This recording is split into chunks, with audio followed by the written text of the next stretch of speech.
this video, we're going to do our review of The Walking Dead Season 4, Episode 10, Inmates.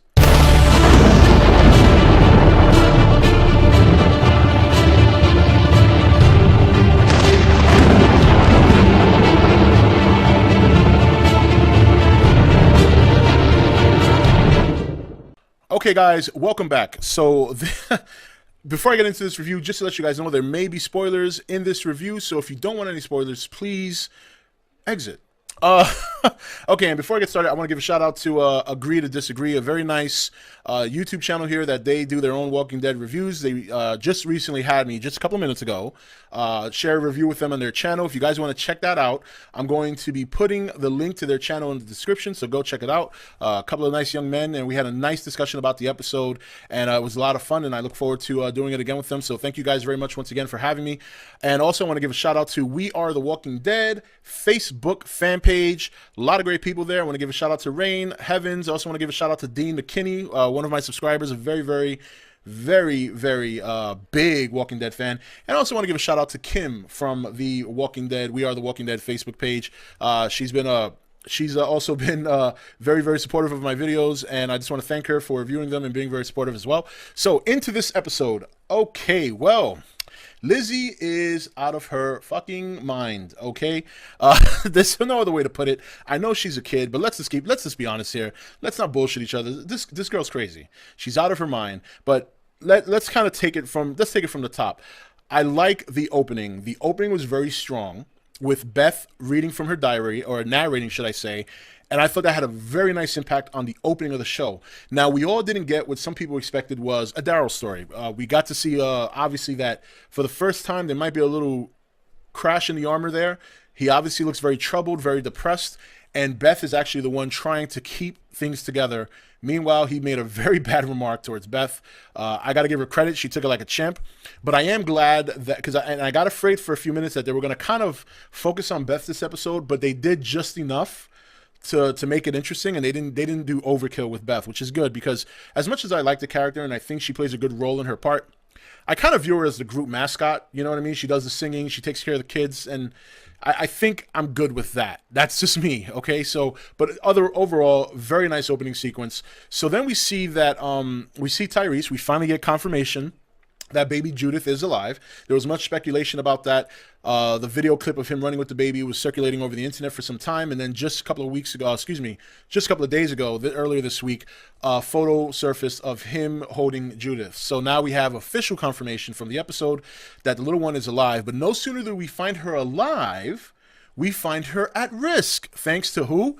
Lizzie, the psychotic, rabbit-killing, rat-feeding, and people dragging, because I'm saying it right now, I think she killed those two people. I think Carol helped her, but I think she is the one, or Carol trained her, or was trying to give her training on killing people, whatever the case may be. So then they're together. Tyrese hears some screaming. He tells them to stay, don't move. They were back to back, one looking one way, one looking the other. Tyrese ran, tried to play hero. Unfortunately, the people he was trying to help met their demise. In the meantime, walkers started to converge on Lizzie and Mika. Lizzie attempted to silence Judith by putting her hand over her mouth, but then started to force her hand down and then start to cover her nose. And I was losing it.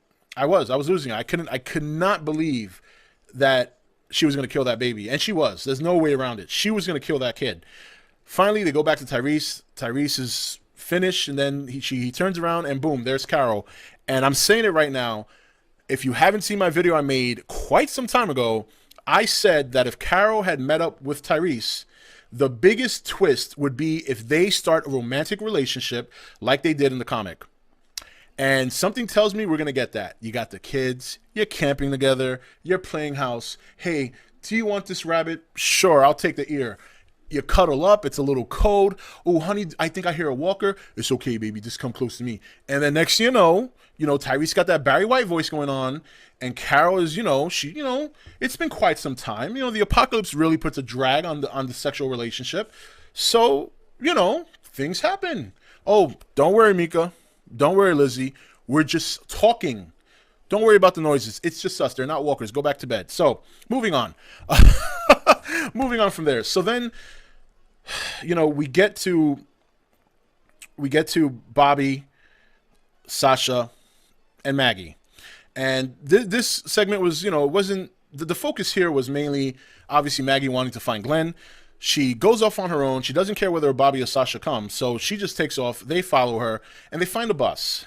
And when you see a bus stopped in the road and very little activity, chances are there's dead inside.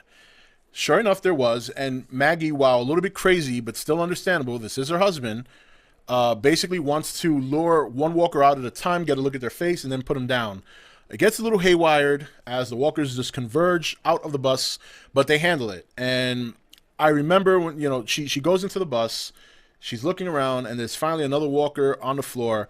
It did look like Glenn, and she kills it, and then they show her crying and going crazy. And sure enough, we find out short time after that it wasn't Glenn. Why? Because Glenn's at the prison. How the hell did that happen? Someone explain to me how the hell Glenn ended up in the prison. I understand he left the bus, but someone explained to me how a man who's still getting over being sick left the bus, made his way across the quadrant, up the stairs, and heading across the bridge before it got blown up by the tank. And furthermore, why? I can understand you leaving the bus and wanting to find Maggie. Why would you go upstairs and cross the bridge? That doesn't make any sense to me. That's why I'm a little bit confused. Like, why would you get off the bus to find Maggie, but then go up the stairs and then try and run across the bridge? And then obviously the bridge gets blown up. He falls unconscious and he wakes up at this point. With that said, though, that's probably the best thing that could have happened, because in some ways, he's in the best position and in the worst position. He's in the best position because he's got the run of the mill of whatever supplies are left over in the prison. He's in the worst position because he's got to get by all the walkers. But Glenn, being the very creative, smart kid that he is, puts on the riot gear, carries his duffel bag full of apocalyptic goodies, and he takes off, and he finds Tara on the way out. Now, I got to be quite frank here. If it's me, I'm not saving her. Okay, I'm just not. Number one, her group tried to kill me. And number two, you're halfway out. Why stop? But nonetheless, Glenn, being the good man that he is, goes, grabs Tara. Hey, we got to get the hell out of here. She says, okay. He throws a Molotov cocktail, which was genius. They get out. They run out the prison. And finally, they make their way to the train tracks where some zombies start to converge. Glenn falls out, and this is funny. I actually missed this part of the show because my cable tapped out. The moment they hit the train tracks, my cable tapped out. So lucky enough, those great guys over at Agree to Disagree caught me up to speed about what happened at the end, because unfortunately I visually missed it. But they mentioned to me that Glenn passed out. I don't quite know why, so maybe somebody on the bottom will tell me, but I am going to watch the repeat episode in a minute. And then obviously a truck pulls up, or a car. I think they said it was a truck of some sort. And out comes Abraham, and looks like he saves them. So that's pretty much the rough gist of it. Now, the most interesting thing about this episode was them heading to the sanctuary. And I forget the name of the town. I know it started with a T. I think it's Tavares or something like that. Something along those lines. I forget the name of it. But I think all roads lead to there. And I said this in a video prior, some time ago. My prediction was that the end of the season, they would all eventually meet up at this town, and that would go into the fifth season. Not saying that's going to happen. A number of things can happen between now and then. But I think the ultimate goal is that some of them meet up along the way, but eventually all of them find each other at this sanctuary. I think that'll play a very small safe haven leading into wherever the show wants to go, whether they want to keep following the comics and go in the direction that a lot of us know they'll go, or whether or not they want to take it a different direction. So, very good episode overall, though. I love the beginning. The narration was great, really set the tone. Carol coming back was obviously whispers in the wind is that she would. That's now confirmed. I think a relationship is going to develop between Carol and Tyrese, because that's really going to twist up the audience, and I think it's really going to throw a monkey wrench in a lot of things. But yeah, that's it. Great episode. Enjoyed it. Anyway, guys, thank you for watching this video. Once again, go check out Agree to Disagree. A couple of great guys over at their channel. Great job with the Walking Dead. Don't forget to visit the fan page, We Are The Walking Dead, on Facebook. Great group of people there. And I will see you guys next video. Take it easy. Hey guys, welcome to Entertainment Talk Nation. I'm your host, Rob. This video, we're going to do our review of The Walking Dead Season 4, Episode 10, Inmates.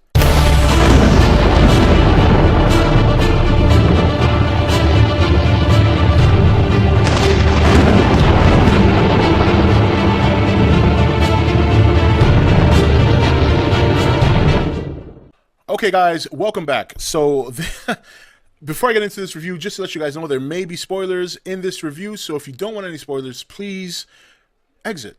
Okay, and before I get started, I want to give a shout out to Agree to Disagree, a very nice YouTube channel here that they do their own Walking Dead reviews. They just recently had me, just a couple of minutes ago, share a review with them on their channel. If you guys want to check that out, I'm going to be putting the link to their channel in the description, so go check it out. A couple of nice young men, and we had a nice discussion about the episode, and it was a lot of fun, and I look forward to doing it again with them. So thank you guys very much once again for having me. And also I want to give a shout out to We Are the Walking Dead Facebook fan page. A lot of great people there. I want to give a shout out to Rain Heavens. I also want to give a shout out to Dean McKinney, one of my subscribers, a very big Walking Dead fan. And I also want to give a shout out to Kim from the Walking Dead, We Are the Walking Dead Facebook page. She's also been very supportive of my videos.